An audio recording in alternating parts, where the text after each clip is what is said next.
أصحابته وايد سلامي أولاشين كنت حاجي عاول شيء كير أو وحن سمي هاسير أيام وحن كسمي أرين كتير قربها أرين تاس أو قبلها النصيب كود أوسي نمك بالوضع له بالوضع النورمال كهولي بالوضع النورمال الرجال اللي جوي قانو علشان وح النورمال كما هذا لين النورمال كأشاد عنوق وقلة نمك بالوضع له at the same time عيالك هيستا يحاسس كله لما يوكل بحين لمبر ير أو وحاتيره بالوضع ذا يدنتو ذا المهود اسكوته لمبرنا واللمبر كأد وبدن المهود يحاسس كودي بالوضع سيتسي أو اسكو درتي أملوك لتجي marka heesti gari maka baxda adiga ma ku gashay naaxiyadeeda isticmaalay laba gabdhood oo isku deesay oo labada rag ay kala qabaan labada rag ayaa kala qaba labada gabdhood isku ninkaagu ma baxa galabti maka taga garaba ma soo cuna qaadira ma soo qaada subaxdii ma soo gala gafuurka ma ku tura gartiina ma la gala adigu caro ma la goda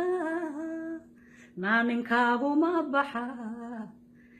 galabti maka taga garaba ma soo cuna qaadira ma soo qaada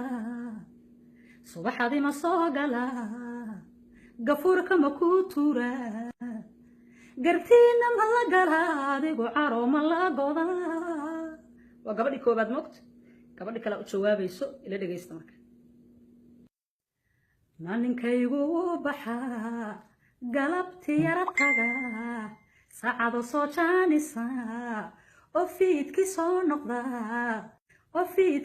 noqda gurigu fara oo dharka noo dhaqa oo soo yara noqda saacada yara sexda subaxadii soo kaca ilmaha yara wada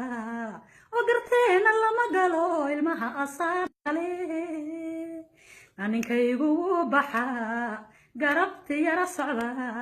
saacada soo jaanisa oo fiidki soo noqda gurigu fara dharkeena noo dhaqa subaxadii soo kaca ilmaha yara marka miininkaygu waxa waaye labadii gabdhood oo labada nin oo balwada leh ay wada qabeen niman calshan laba nin oo balwad wixii yaraayay isku mashquuliyeen qaarna reerkoodu seejiyay oo sidii inay saxaasisi ilma lahayn ay isaga dhafraayaan qaarna dantooda yaqaanaan laakiin lambar yar waay nimanka dantooda yaqaanaan lambar yar ah marka inta aan dantooda aqoon Allah soo hadeeyo ninkaas fiidkii inta soo noqdo soo yara jaanis gurigiisa u fargarayha ilmaha wadahaaya yaa marka macallimada oo midka reer dhafarka ah oo saacada wareejinayo ilaa iyo subaxdii ka maqnaahay mid uu qaba shaqay ku taayno macallimada ninkeeda oo saacadaha yar yaa ninkaygu baxa garabada wuu cuna saacadu ku jaanisa oo fiidku soo hoyda oo dharka noo dhaqa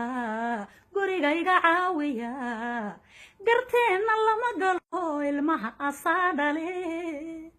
garteena lama galo dantiisa wuu yaqaan shalala